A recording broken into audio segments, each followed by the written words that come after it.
11. I dreamed I was giving birth on a farm in the middle of nowhere. No, not right.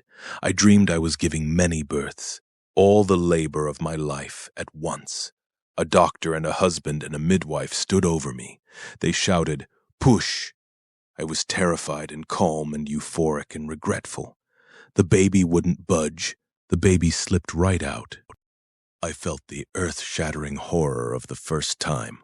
On my back, staring wildly at an antiseptic ceiling, and the easy chemical slip of the following 3, and the roaring triumph on all 4s of the 5th, finally at home, finally in charge.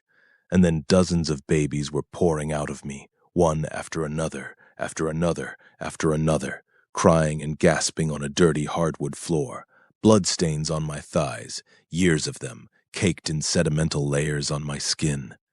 The doctor and the husband and the midwife had mouths, but no eyes. None of the babies had feet. "Mama!" everyone cried. 12. On the 4th day of a record heat wave in August, I met our first child, a 6-pound girl with coal black eyes. Clementine. Caleb thought she was my clone. I thought she looked nothing like me. In fact, I didn't think she looked like any baby I'd ever seen. Her eyes were so dark they appeared aquatic, and even when she was crying, her lips remained frozen in a perfect O, so that she almost looked like a wax doll with a sound machine buried inside. And what could I say about the way she looked at me when I was holding her in my arms? How else could I describe the expression of this child, if not malevolent? Of course, I didn't say this to anyone. In front of my mother and my husband and my in-laws and the nurses, I cooed and cried and said, "Isn't she perfect?" But when I was alone with the baby, I held her at arm's length. I whispered, "Who are you?" It didn't help that I was exhausted. It didn't help that I had wanted a home birth, then panicked from the pain at the last minute and told Caleb to call an ambulance, even though I was already on all 4s in a pink inflatable pool, my midwife begging me to reconsider. It didn't help that I'd never really thought about giving birth in any practical sense, in the same way I'd never thought hard about any of the parts of my life I was predestined for. Motherhood, marriage, the afterlife. Why worry over inevitability? All my life I'd understood and accepted that I was brought into this world for the explicit purpose of eventually bringing other lives into this world, like a never-ending baton pass, an infinite relay of God's glory. I'd assumed I would step into the role naturally since the role itself was natural, was nature. But nothing felt natural about this. "I feel like an experiment," I told my mother. "I can't stand all this beeping and poking and prodding." It was the closest I could get to telling her how I felt, the closest I could get to saying, "You're sure this one is mine?" "You'll feel better when you get home," my mother said airily. "Childbirth takes the wind right out of you." It was mid-morning, the 2nd day. My mother was fluttering around the room, rearranging the half-dozen flower arrangements I had received, fluffing the one decorative pillow on the hospital chair. "No one said childbirth was easy, honey," she said over her shoulder while she fiddled with the window blinds. "They just said it would be worth it." I stared moodily at nothing. No one had said either of those things to me, and no one, certainly no one, had mentioned how ugly childbirth could be, how gruesome and messy. If I was 3 ounces stupider, I might have expected the stork to drop a baby off at my doorstep, baked to perfection. Of course I'd known, in some rough, practical sense, that my body would have to split open for a child to leave it, but I hadn't been remotely prepared for the bald terror of it. Hadn't known that my softest and most private patch of skin would rip a full inch. Hadn't known the delivery room would smell like iron from all the blood loss, not to mention literal human excrement. I felt like one of those teenage boys shipped off to Normandy for D-Day.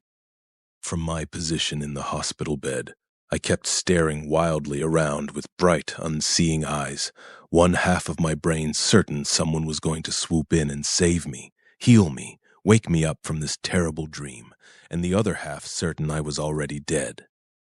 I don't want to go home.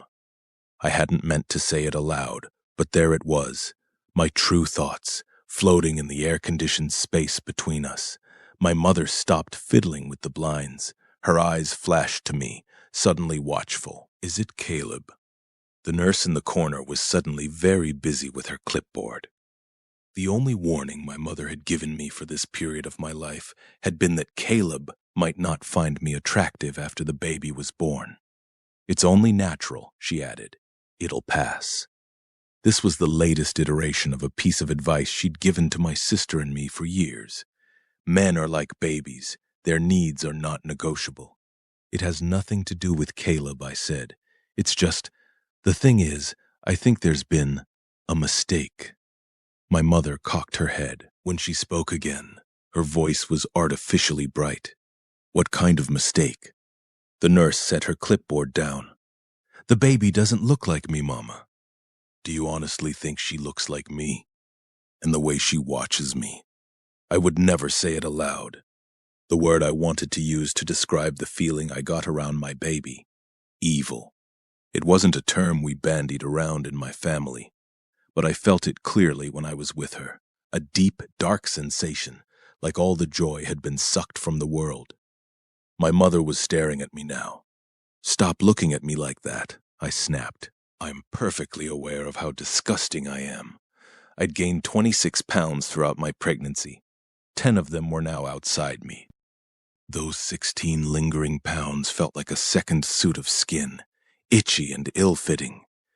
"You're going to be back to feeling like yourself in no time," my mother said. She sat down on the hospital bed and patted my blanketed legs. "You know what might make you feel better? What if you went on a little jog around the hospital? Get your endorphins up. You never were one to enjoy lying around." The suggestion struck me simultaneously as completely insane and also as the first rational thing a person had said to me in days. The old me did love to jog. The old me did hate lying around. The nurse was looking at my mother now. "She absolutely cannot go on a jog right now." My mother made a tisk noise like she'd forgotten to mention the most important part. "She ran track in high school." "That doesn't change the fact that she needs time to heal." The nurse gave my mother a meaningful look, and if you ask me, it sounds like she needs to see a psychologist. "You know," I said, ignoring the nurse entirely, "I do think a jog would be nice." My mother gave me a look of thoughtful surprise, like she hadn't just essentially told me to do it. "Now there's an interesting idea." "You are not going on a jog right now," the nurse said firmly. My mother rolled her eyes behind the nurse's back. For the first time in days, I smiled.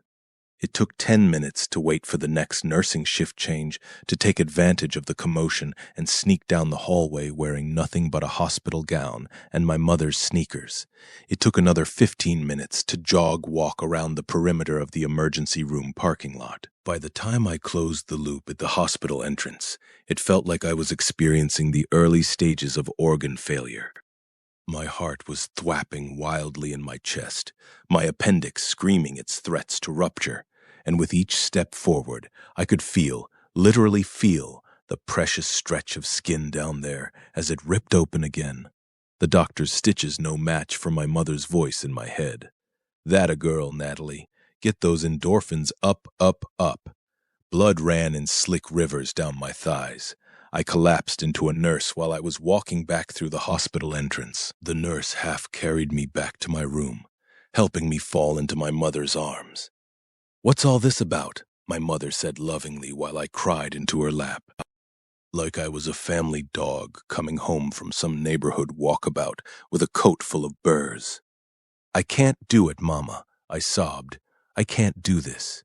It was hard to breathe through the sheer panic coursing through my veins. "Oh, Natty." My mother rubbed my back in great, sweeping circles. "Of course you can." "How do you know?" I wailed. "I know you can," she said softly, "because you have to."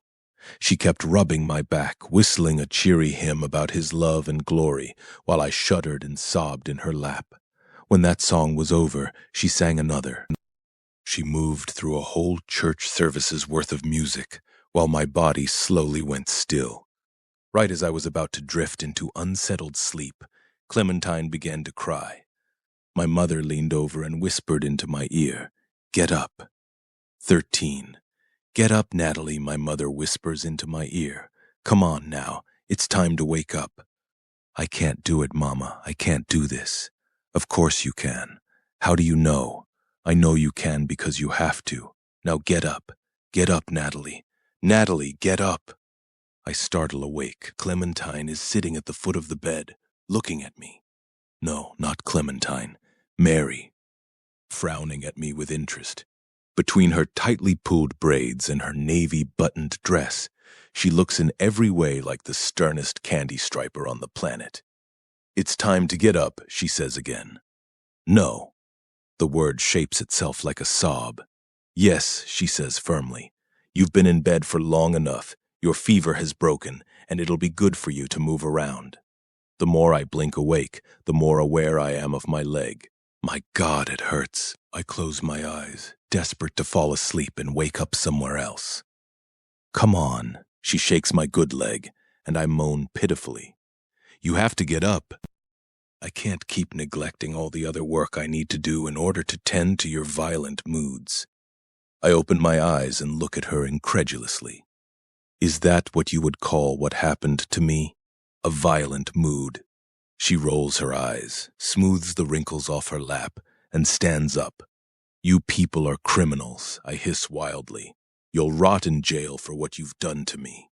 For a moment, I think she's going to walk out the door without answering me. But then she points a finger at me and snaps. If you're not up in 5 minutes, I will come back here and saw your foot off myself. She stomps out of the room before I can respond. I feel like I'm living in the aftermath of a failed punchline. As I slowly sit up, wincing at the throbbing in my leg, a distant memory surfaces. Mary, leaning over me, her voice a distant echo, her face a rippling reflection. She's lucky she didn't snap the bone clean in two. And then old Caleb, amending angrily from across the room. It's not luck, it's science. That trap is meant to catch ferrets and squirrels and marmots. It doesn't have the force necessary to crush a human bone. And the babies, all those babies, what a strange, terrible dream. It seemed to last forever, a whole lifetime caught up in a single nightmare, with the doctor and the midwife and my husband standing over me. My husband, hold on. Old Caleb, where has he been sleeping, if not here in this room? Another strange vision surfaces, half memory, half recollected fever dream. Old Caleb walking through my bedroom in the darkness, crawling into bed with me. And me, pinned to the bed by my own terror, moaning in pain and fear. Did it happen, or did I dream it? Us, lying there, side by side in the pitch black. What I remember, feeling each of his heartbeats like they were my own. The two of us, like a pair of foxes tucked into a knoll. And then he turned to me and said in my mother's voice, "It's all in your head, Natalie." No, that can't be right. In fact, I think wildly, looking around the room. None of this can be right. Mama? I glance sharply at the doorway. There's Maeve again. Sweet small thing. My brittle heart softens at the sight of her face. I think of my own little girls. Jessa, Junebug, how Caleb would sometimes walk into the bedroom to see me snuggled together beneath the covers with them. How he would chuckle and call them my little shadows. They'd crawl back inside you if they could. Yes, I think bitterly. The little girls love me. It's the older ones who give me trouble. Well, if Mary will go on hating me, might as well make a friend of Maeve. Good morning, sweetie pie. Maeve's face lights up. Before I can say anything else, she crosses the room and climbs into bed with me, her fingers snarling into my hair, her breath warming my ear. I wonder if she loves me like a child loves her mother, or like a child loves a new pet. How's your foot, Mama? A whimper escapes me. It honestly hurts a lot. Poor Mama. She strokes my face gently, her little face crumpled with almost comically adult concern. Poor, poor Mama. She's like a little kitten purring at the first gentle hand. As we lie there, she tells me about her dreams, one by one. She was a princess, then a pony, then a princess pony. She flew through the sky. Whoosh! She held the whole world in her cupped hands, and it felt cold and smooth like a marble, and in the marble she'd seen me, tiny as a chicken, waving up at her. "Hello, Big Maeve. Peep, peep." "Maeve," I say, "Mary wants me to get out of bed, but what in the Lord's name am I supposed to do?" "Chickens," she says immediately. "Little ladies." A chill runs through me. "Yes, let's go see the ladies. First I need to get dressed, but my foot, how am I supposed to walk?" And then I see it, placed carefully by the door, a hand-carved walking stick. I ask Maeve to help me pick out my outfit for the day, and she thrills at the idea. I'm hoping the activity will kill at least 45 minutes. It can't be later than 7 in the morning, and the promise of the day looms impossibly before me. Every minute I spend with Maeve in here is one less minute I have to be out there. It'll be cute, I tell myself glumly as we get out of bed. You can try on a bunch of different outfits, like some romantic comedy montage. See, Natalie? See how you can create fun no matter where you are. Quite the contrary. Unfortunately, all I apparently have to choose from is an unbelievably sad little bureau with 3 drawers, each one containing the same kind of god-awful clothing the others have been wearing. The shirts and the skirts are so dated they look like costumery, Civil War drab fashion. The fabric manages to be depressing and colorless and stiff all at once. I feel a sharp pang for my closet at home. My garment bags, my steamer, my sweaters, fluffy and fitted and oversized, each one plucked to perfectly match my exact coloring, which is light summer, according to the colorist expert I'd met years earlier. I look best in lilacs and chocolates, the purest vanilla creams, and while the clothing I'm looking at now technically has colors, somehow the fabric still feels colorless, like it's designed to match the skin tone of a corpse. The first drawer contains 3 prairie dresses, neatly folded into a row of what I would kindly describe as faded earth tones, olive and taupe and gray, as well as 2 additional nightgowns, both of which are the kind of white that makes me think of teeth in need of a good bleach. Perhaps the single most valuable learning of college, that teeth could and should be bleached. I pull out the olive-colored prairie dress. This'll do. Next drawer, sweaters all in bruisey blues and gym class grays. My God, is everything starched cotton? I feel a near romantic yearning for linens and flannel blends. Wool! How have I been so unappreciative of wool? Just the thought of cashmere makes my throat tighten. Even a terrible polyester blend would make me cry in relief. I take a deep breath, then sigh all my frustration out. I pull one depressing gray sweater out of the pile of folded depressing gray sweaters. Then I give Maeve my best cheery look, even though I'm starting to feel a little suicidal. I slip on a piece of fabric that feels like a burlap sack, then find a small, sad pair of lace-up boots by the bureau. I put one on. It fits snug around my foot, practically form-fitted. I leave my bandaged foot free. "Well," I say to Maeve once I'm dressed, "what do you think?" I do a little spin, and she laughs and claps for me. I don't need a mirror to know it looks terrible on me. I feel like an American Girl doll. I fix the buttons on my sweater and say to Maeve, "Chickens?" "Chickens," she agrees, and reaches for my hand. The sky is a light purple when we step outside. It's early morning. Maeve guides me down the steps and toward the coupe. I limp slowly forward, resting all my weight on the carved handle of the walking stick with each half step. The blood has rushed downward. My leg is now pounding with near excruciating heat. It feels like I'm rising to a boil from the inside out. I glance over at the mountains, their peaks and crags lit with the rising sun, and feel a sudden and overwhelming urge to bash my head against something hard. The night before, or maybe the night before the night before, or the night before the night before the night before, when I was lying in bed alone, delirious with pain and panic, I tried to convince myself that the things I'd seen weren't actually there, that in my fear I'd misunderstood a cardboard cutout for the real thing. "You're on set," I told myself, while I was shivering and moaning and crying beneath that kill-yourself quilt. "You're at Universal Studios, thousands of miles away from your home. It's all a big, fancy, expensive illusion. Even the steel trap, even the pain, all of it is a magic trick, a miracle sleight of hand. As I walk outside in the frigid mountain air, the words that had worked so well to comfort me now ring hollow and childish. The great shark bite gash on my ankle is not fake. The pain is not imagined. Those mountains in the distance are not cardboard. This crisp, thin air is not being pumped through a vent. I'm still exactly where I've always been. If anything, it's everyone and everything else in my life that have left. My real family and my real house and my real clothing. My whole world has packed up and left me behind. All of it, replaced by cheap impersonations, like one of those artificial pioneer villages you see advertised on the billboards along Route 66. At that moment, Mary steps out onto the front porch with a rug and beats it over the side of the railing. I watch the dust carry away in the air. It's such a perfectly trained moment, like something out of a movie, that I think suddenly, too perfect.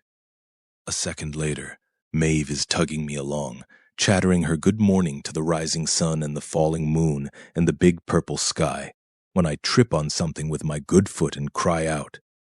I look down and see something by my boot. There, buried halfway in the dirt, is something small and black. "Mama," Maeve chirps. "Hold on," I murmur.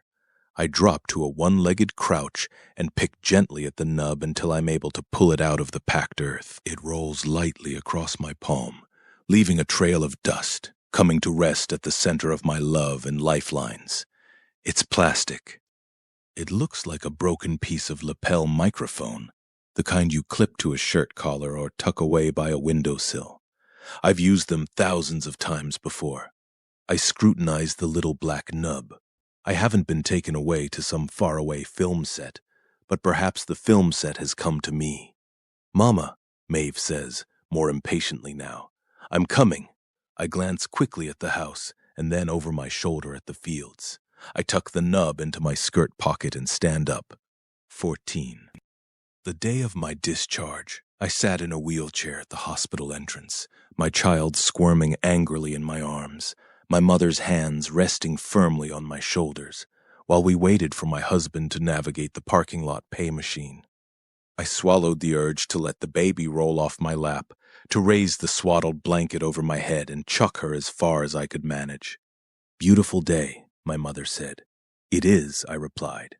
A car alarm went off in the distance, while my mother hummed the melody to "Lamb of God." I gazed up at the sky and prayed furiously for death. At home, I got out of the car, left the baby in the car seat, and walked straight up the stairs and into my childhood bedroom.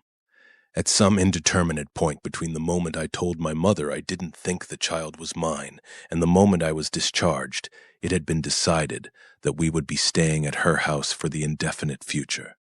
I got into bed while my mother carried Clementine upstairs behind me and moved to the diaper table in the corner. There, she kept saying, over quick Velcro rips.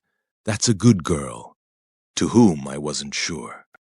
I pulled the covers over my head and waited for them to leave. Time did not pass. I lay beneath the comforter, frozen beneath the frigid beam of his fury, staring up at a gauzy layer of purple fabric, which functioned like a roving eyelid, reducing the world to a series of lights and shadows. It felt like I was a baby, floating in amniotic space. It felt, also, like I was dead, waiting for the Lord to pull the spirit from my hardened body. My mother must have sensed the general direction of my hopelessness, because she kept saying an old Sunday school line to me every time she came upstairs to change a diaper, or bring me a meal, or help me with a feeding.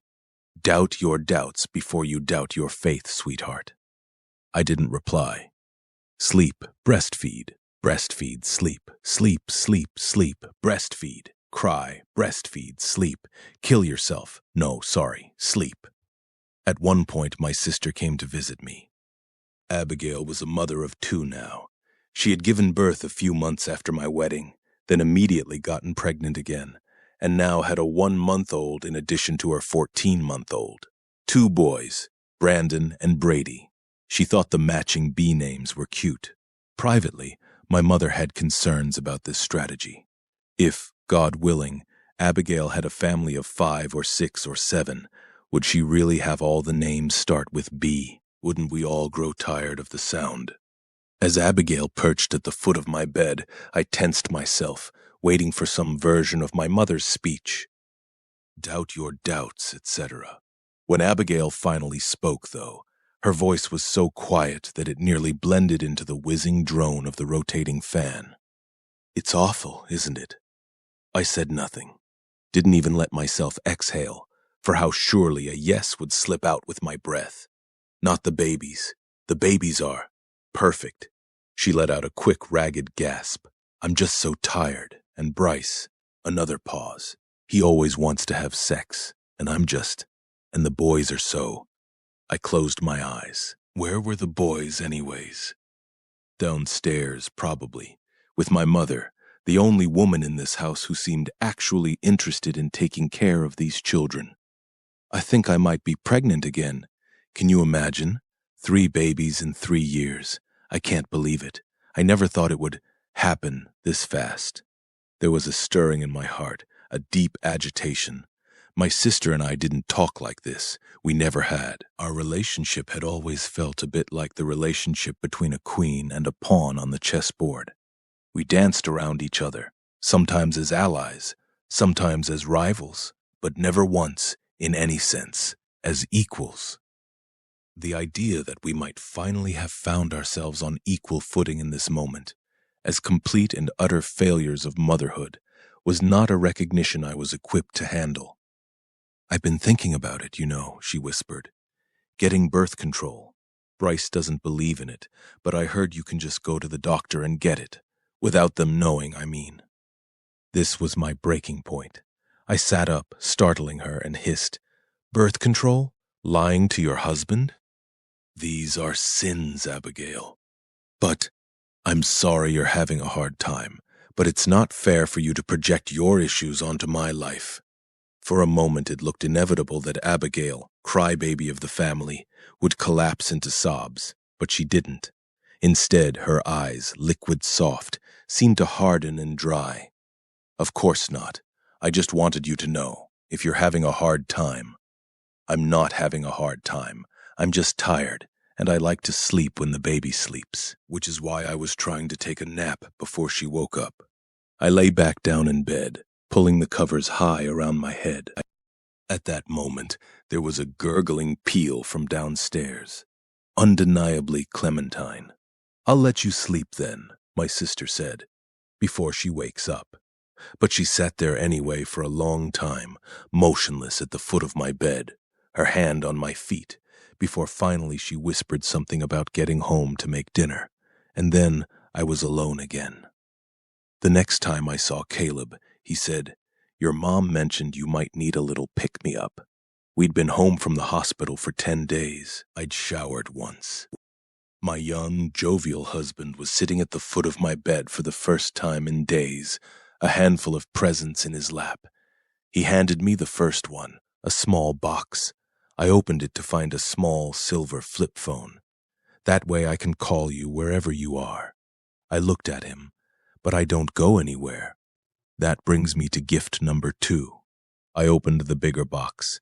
Inside were a brand new pair of turquoise running shoes, along with a handwritten note. As I read it, I could practically hear my mother as she instructed Caleb, word for word.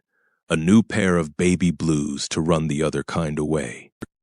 The lady at the store said this brand is everyone's favorite, Caleb said. He pointed at the foam heel. Famous runners use this style. Before I could reply, he leaned over and picked up another bag, pulling out something black with mesh straps. I also got this, he said, lifting it up so the straps dangled in the air. It was a baby carrier, so the baby can go with you when you run, and you can bring the phone in case you need to reach me. Need, huh? This was the moment the crisis became clear to me. This was the moment I realized my husband was an actual, honest-to-God idiot. When he suggested with all the sincerity in the world that I might like to bring our 2-week-old newborn with me on a jog.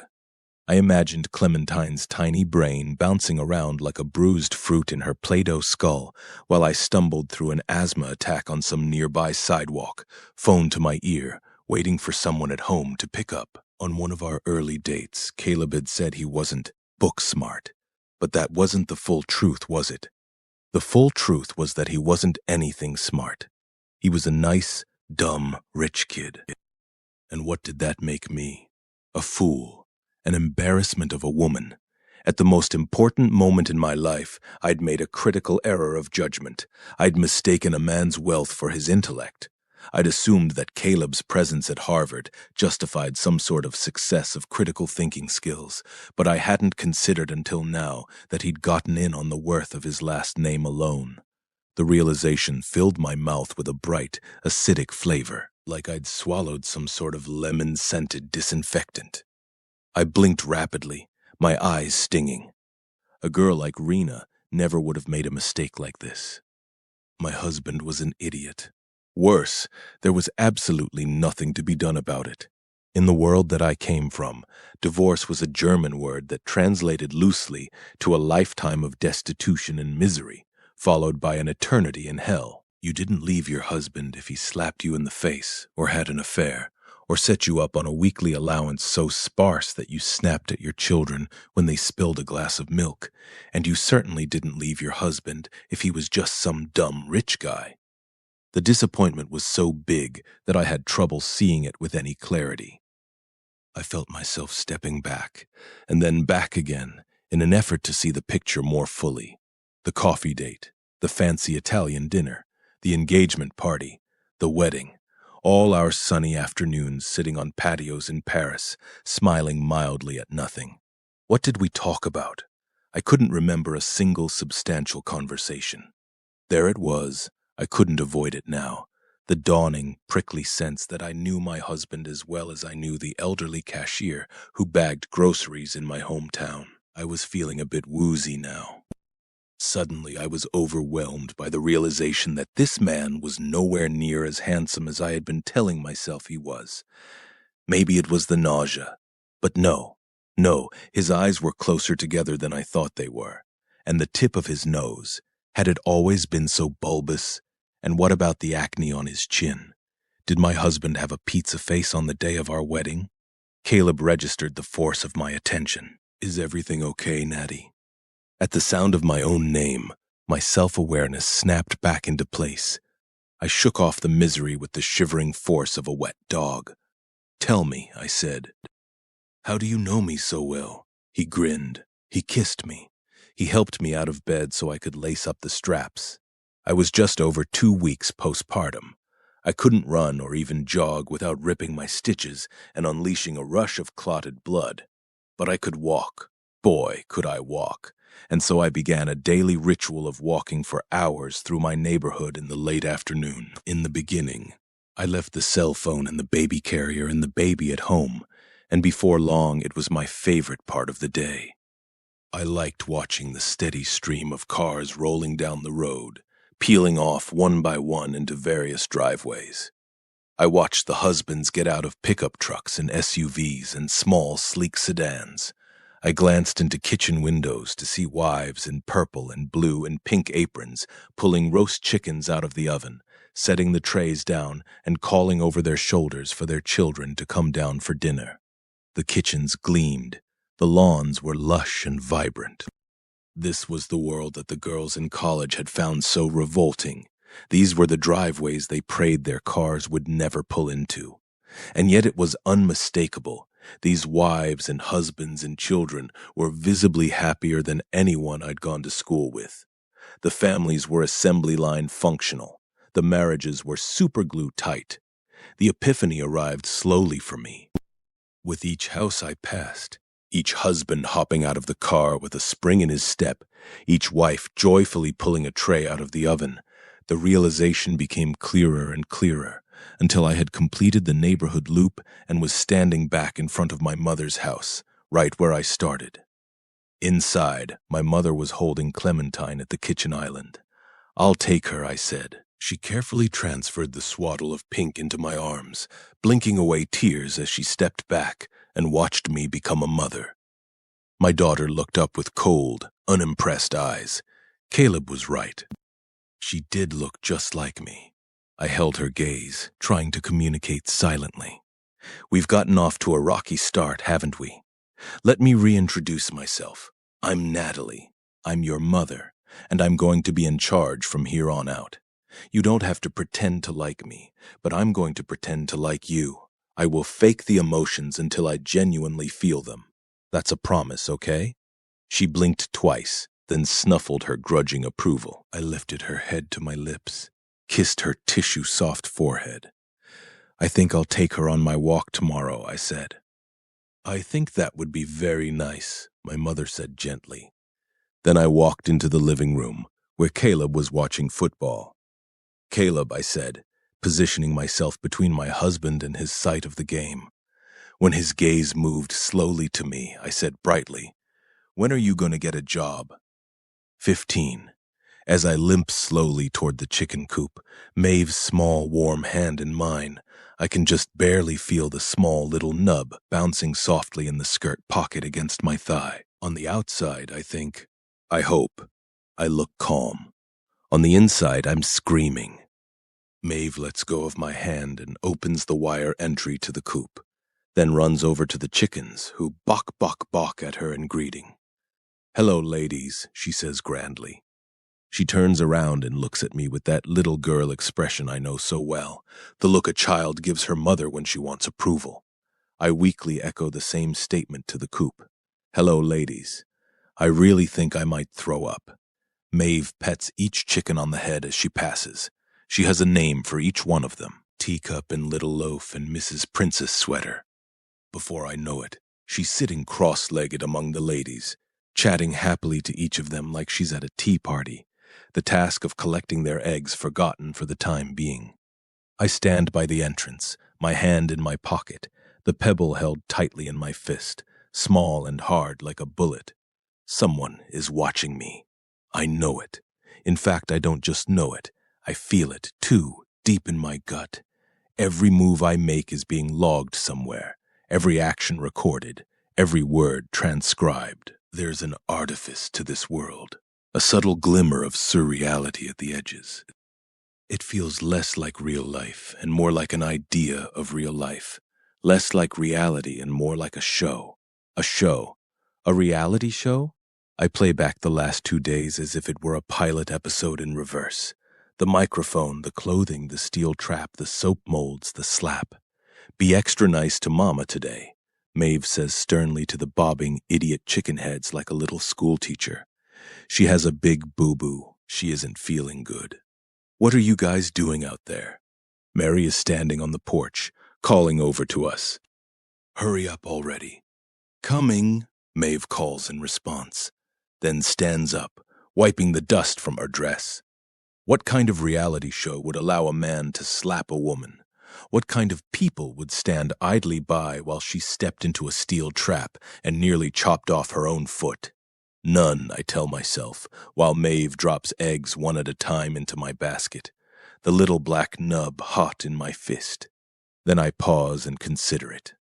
I've had a sweet tooth for reality television ever since my college days. I started watching a number of franchise shows in Boston and could never quite bring myself to stop. A dating show, a married at first sight show, a strangers living together show. I've been watching these shows for a decade now, so I know there's always some kind of scuffle in the penultimate episode of the season, some drunken slap fight to stoke bitter conversations at the reunion. Granted, those fights nearly always take place between members of the same sex, but still, there's no denying that they're getting scummier every year, the scenes slanting downward into more degrading and outlandish scenarios.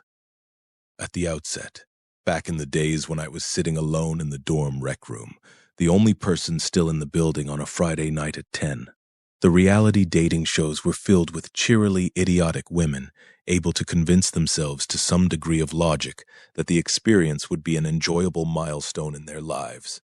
A decade later, no woman with 2 brain cells and a pulse could be able to convince herself of that fact. The new crowd of young women know the world that claims to love them so much, actually wants nothing more than to bloodlet them slowly over time, to devour them alive. These girls aren't disciplined or well-bred enough to choose a life path like the one I chose, the poor things, so they have to find another way to build currency. They have to whore themselves out, smash the glass, get the cash, and run. Not an ideal path, but also not the stupidest by a long shot. The stupidest path is Rena's path, accepting a job in an industry designed, filled, and run by men. The truth is that whoring yourself out can take you pretty far, if you do it with intention. Look at Mary Magdalene. Now there is a woman who understood the assignment. When I think about the most recent seasons of my favorite dating shows, how even the more upscale, family-friendly shows have started forcing the girls to give confessionals while groggy with sleep deprivation and cross-eyed from a steady gargling of mimosas for the better part of a day, I feel a strange, numbing sense of relief. America hates women. What a comfort to remember. It is, I decide, entirely possible that a reality show premiering in the next few years would allow a man to hit a woman and knock her out. Equally possible that they would allow that same woman to wander through a minefield of archaic booby traps and nearly blow off her foot in the process. In fact, this really perks me up. It's more than possible. It's likely, arguably inevitable, practically necessary. The angry women, after all, are defined by their own infinite capacity for restlessness. If you want to keep them entertained, you must be willing to constantly raise the stakes. Nothing too serious, I can see the producers saying to one another in some brightly lit conference room over gold-flecked green juices and caviar-topped salads. Just one little knockout. Nothing that could actually hurt her, and besides, we'll have the paramedics on site in case anything goes awry. I watch them in my mind's eye, hemming and hawing over the precise angle of the shot, the correct velocity of the slap, the precision of the metal trap clapping shut around my ankle, hard enough to cause a blackout, soft enough to avoid brain damage. That's the needle to thread here, boys. Oh, and we must make sure the trap has the right force to break the skin, but not the bone. Otherwise, we'll need to airlift her out of there. I float overhead as they walk out of some production office in Culver City, clapping one another on the back for a job well done. Maybe this year we'll get an Emmy. I follow them as they drive home in electric cars littered with pink bumper stickers. Save our oceans, believe women. And I let out a long sigh of relief at the hypocrisy of modern coastal elites. As for the vanished pregnancy, I don't like to think about it. Even now, as Maeve drops the last egg into the basket, this strangely fraudulent world so real, so crisp all around me, that it makes my brain flicker with discomfort. I have a hard time accepting the fact that I'm not pregnant. In fact, yes, I would really like to stop thinking about that now. I gaze out at the property, the barn, the fields beyond, long grass rolling in waves beneath the breeze.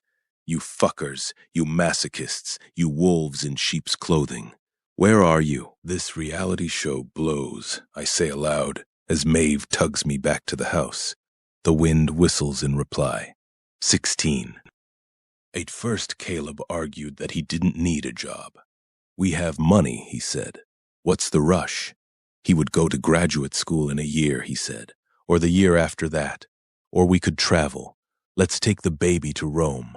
We could feed each other handmade raviolis at some patio table tucked away on some cobblestoned alleyway, while Clementine slept peacefully in one of our laps. He would get a job eventually. Finance, maybe, or law. He could teach or own some business. He'd always been fascinated by the world of day traders, or maybe he could open a bar. But there was no need to rush into it. Why not enjoy this special period of our lives, newlyweds with a newly born? By the end of this argument, which was delivered to me at least a dozen times, my teeth would be so clenched that my jaw felt wired shut, and I would have to take several long breaths before I could reply, as coolly as possible, that the idea of taking our 1-month-old to Europe made me want to stick my head into an oven and turn up the burners. Fine, he would say easily. No Europe, no travel. Let's buy that farm. At which point I would shake my head and say in exasperation, do you know how much work a farm is? I can't do that with a newborn. I think it would be fun. We could get some chickens and cows. I've always wanted to ride a horse. We're not buying a farm right now, Caleb. Okay, then let's buy a house, settle down, grow some roots. Buy a house where? He gestured out the kitchen window. How about here? I imagined buying a house on my mother's street. Caleb's father would undoubtedly give us the money for it. We could pay cash. Our expenses would be negligible. And each day, as all the husbands drove home to their families, at least one man would glance over at our house, where the car would already be parked, the football game already on, and slowly the word would get around. The new couple in town were a shameful pair. You had to hand it to my husband, this fairy tale fever dream of a man-child I'd married. He'd offered the only vision of the future that felt more damning to me than the one of us carrying a screaming infant around Italy. It was hard to keep my cool during these conversations. Hard, even, to think straight when I felt a desperation so overpowering it verged on self-harm. My husband's lack of ambition was astounding, quite literally hard for me to comprehend. I'd never known a man who didn't want to work. Then again, I'd never known a rich man. Was this what happened when you were born into such wealth and pre-established power? Or was this the only clear way in which my husband, the father of my child, was special? People don't just work for money, I tried. They do it to create meaning in their lives, to establish order. At this, he smiled wide, revealing his yellower than I remembered teeth. Why can't I stay home and help you with the baby? Because your idea of helping with the baby is saying, "Aw, isn't she cute?" I thought but didn't say. Because you aren't even remotely helpful with the baby. You can't clip her nails or apply her diaper cream or give her a bottle in the dark without causing her to wake up. And because I don't need you to be a nanny, I need you to do the things I cannot do and be the things I cannot be.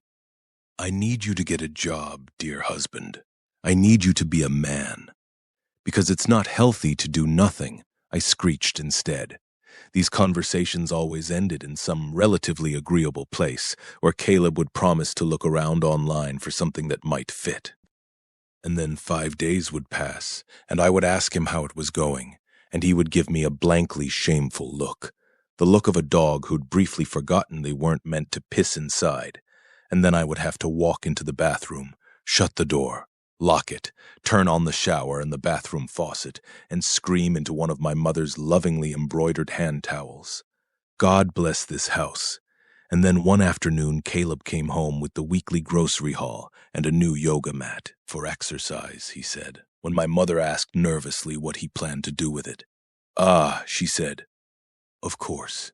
But she kept glancing at it with a look of genuine terror, like it might just become a murder weapon if she didn't keep tabs on it. Eventually, after dinner, she picked up the yoga mat and disappeared down the hallway. When she came back, the yoga mat was gone. She caught my eye and winked. But my husband had other plans. The next day he wandered around the house, whistling absently, opening drawers and closet doors until he found the mat rolled up behind the umbrella stand. He took the mat, stepped outside, rolled it out in the driveway, and dropped to his stomach in the early morning sun. I watched through the kitchen window, stricken, as a seemingly infinite line of cars rolled past us on their morning commute, a long procession of men in suits glancing out with suspicion at the young father frozen and downward-facing dog on a Tuesday at 8 a.m. This was it, the moment I lost my patience. So I did what any good Christian woman would do when she can no longer bear to do nothing. I went to my mother in tears, and she instructed me to call his mother in tears, and then his mother called him in a hurricane of humiliation and fury. The journey to California was silent. Caleb drove the whole time. He was angry with me, obviously, but I think he was also shocked by what I had done. And do you know what? It was strangely gratifying to watch him sit there in the driver's seat, grinding his teeth with anxiety, occasionally looking over at me, and just as quickly looking away when he caught my eye. I'd spent the last month becoming slowly horrified by certain aspects of my husband's character, traits that were emerging only long after the opportunity had passed for me to change my mind about picking him, so it felt like the inevitable next step for him to become equally horrified by me. I could practically watch his brain as it made slow, thoughtful jumps toward grand conclusions. Natalie, the perfectly agreeable wife, was capable of going behind his back and complaining to his mother. Natalie, the prim and faithful girl, was not afraid of snapping at her husband's neck. Maybe even Natalie was not as pretty as he remembered. Was it just him, or was her face a bit more angular, perhaps, than it had looked at their wedding? Had her chin always been so pointy? Had her eyes always been so lifeless, so cold? Oh, what a shame! What an absolute shame! Poor Caleb had been conned, bamboozled, tricked. His young, beautiful, fertile wife had been so relaxed for the first year of marriage, so easygoing, so quiet. She hadn't demanded a single thing. Now, cue the horror movie soundtrack in his head. Dun, dun, dun. She'd started to speak up. She'd started to make some demands. As we drove through the flatlands in silence, I could practically hear our minds moaning in unison. It isn't fair. 6 hours into the 12-hour drive, Caleb cleared his throat and said, "I didn't know that." "Volume," I whispered in terror. I was practically sitting sideways in the passenger seat, glancing backward at the car seat every 30 seconds. Clementine was napping fitfully. Each little squeak she let out made my back go rigid with fear. I glanced over at him, then whispered proddingly at the volume I wanted him to match. "What didn't you know?" "That you were unhappy," he said, to my relief, quite quietly. "I didn't know. You didn't tell me." I frowned. Happy, that wasn't a word I had considered in this situation. "It's not that I'm unhappy. I just want us to settle in, Caleb." "And so you called my mother." This, the deadened quiet tone Caleb was using, was new. I felt like I was watching a pet perform a naughty trick I hadn't taught them. A parakeet unraveling a toilet roll. "Where did you learn that?" "You should have to tell me," he said. "If you're unhappy, you should be required to tell me that." "I'm not unhappy," I said again. We were both staring at the long ribbon of highway ahead, barren salt flats all around us. In the corner of my eye, I clocked Caleb's tight, double-handed grip on the wheel with an almost academic interest. "So this is what an angry husband looks like." "You know," Caleb said, "it's really not that unusual to not know what you want to do with your life right out of college." "Of course it isn't, but it's not that unusual. Really, it isn't." I didn't reply. The clarification I had wanted to add, but ideally a man should have some purpose before he decides to bring another life into the world, now felt too combative. "I just thought," Caleb said. "I thought you would be." The silence stretched too long. "What? You thought I'd be what?" Never mind. We didn't speak again for the rest of the drive. Caleb's parents lived outside Napa Valley, on an old Spanish estate with 24-hour surveillance and an active working vineyard. The property had been in their family for 4 generations. It was nearly as old as the family's most precious heirloom, their history of political ambition. As we pulled onto the Mills Estate driveway, a long and winding road buffeted by live oak trees, and beyond the oak trees, migrant workers, hundreds of them, sweating beneath the late afternoon sun, I breathed a sigh of relief. Thank you, Lord, for the inheritance. Doug and Amelia were waiting for us when we rolled up to the great circular entranceway. Doug in a button-down shirt rolled up at the elbows, Amelia in a collared shirt dress. Not a wrinkle between the two of them. Like a pair of vintage figurines, Mr. and Mrs. America positioned just so in front of the massive double-entrance oak doors. The car rolled to a stop, and they approached us with matching grins. Doug opened the passenger door for me, and I turned to him with the biggest, fakest smile I could muster. "Look who made it!" Doug roared. "Where's my gorgeous little grandbaby?" Amelia exclaimed. Clementine was half awake when I opened the back seat door. I unbuckled and pulled her out of the car seat with all the care and precision of a bomb disarming expert. To my amazement, she performed perfectly for the moment, gazing up at her grandparents with a little twinkle in her usually miserable dark eyes. I stared down at my daughter with a new measure of respect. "You sure can make a mean baby, Natalie," Doug said. Before I could reply, Amelia lifted Clementine out of my arms. "That's a darling little girl. Yes, ma'am." Then she looked up at me, her face a veneer of hostess perfection, pink-painted lips, eyebrows plucked into a perfect bridge. "You must be exhausted, Natalie. Let's get you a cold glass of water. Then I'll have Maria make you a cappuccino. You'll love Maria. She's an absolute godsend." As it would turn out, I would never actually get to know Maria at all. The employees at the Mills estate were trained to be discreet, which meant that they optimized their work schedules such that they were practically invisible to me throughout the day. Caleb slammed the car door shut. The three of us looked over at him. "Hello, Mother," he said formally. "Hello, Father." Caleb walked around the car and stood there, arms limp by his sides as Doug gave him a bear hug. He stared blankly at me over his father's shoulder, as if to say, "Are you happy now?" But Caleb's parents seemed unbothered by his gloom. As we walked inside, I fell a few steps behind the three of them and watched as Doug and Amelia talked at him simultaneously, his mother relaying the latest gossip with the neighbors, while his father brayed about how lazy the new garden workers were. Couldn't honestly understand why she would send little Richard to a boarding school at such a young age. Caught him napping at lunchtime, snoring, can you believe it? I could practically see Caleb wilting with each step he took farther into the house. He looked like a houseplant getting tortured with a hairdryer. "You've had such a long drive," Amelia said to us. She was holding Clementine in the practiced crook of one arm. "Why don't we get Louise to take your bags upstairs?" She rested a tentative hand on Caleb's shoulder. He shrugged it off and said, "I can carry my own bags." "Not a problem," she replied smoothly. "In the meantime, can I get you both something to drink? A seltzer or a coffee?" Doug chimed in. "Pint of beer?" Caleb's face was a crumple of fury, but still he muttered, "A glass of milk would be nice." My expression was frozen in a debutante's scream. Milk. My husband wanted milk. Beneath the artificial delight was a curdling feeling, a distinctly unsettling sense that I had unknowingly married and been impregnated by a toddler. At the exact moment my mask fell, my father-in-law glanced over at me.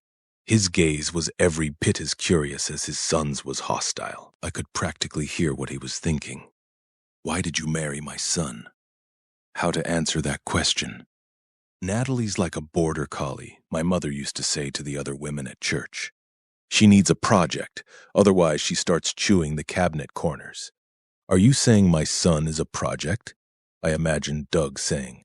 No, I imagined my mother replying. I'm saying he's the cabinet corner.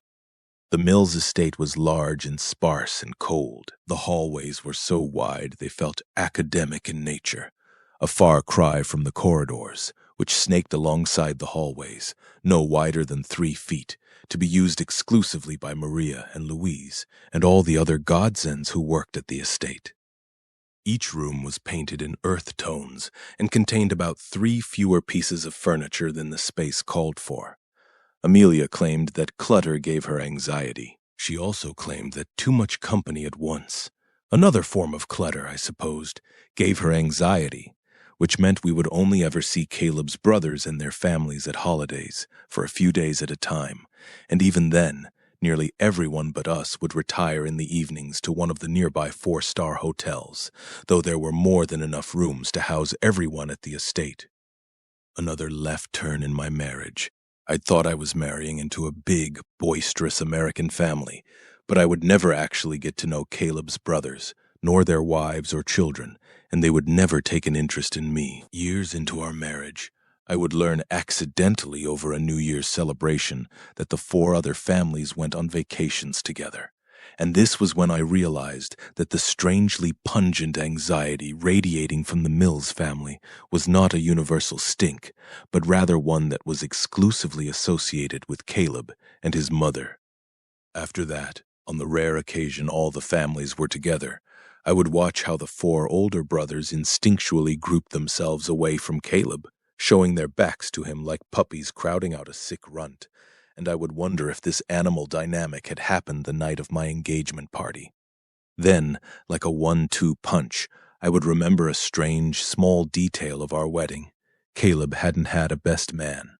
His brothers had sat in the front row with all the other guests. On that first day, though, none of this was immediately clear to me. I carried Clementine into the bedroom where we would be staying. It was Caleb's childhood bedroom, Amelia said, but it might as well have been a suite at the Ritz-Carlton. It was so decadent and anonymous. "Welcome home," I whispered to my daughter, once the door was shut and we were alone. I gave her a hopeful smile. She began to cry. Rena was entering her junior year of college soon. That was what I thought about while I held my wailing child in my arms. This week, maybe today even, marked the beginning of the fall semester. Back to class, I thought distantly. I would never complete my degree.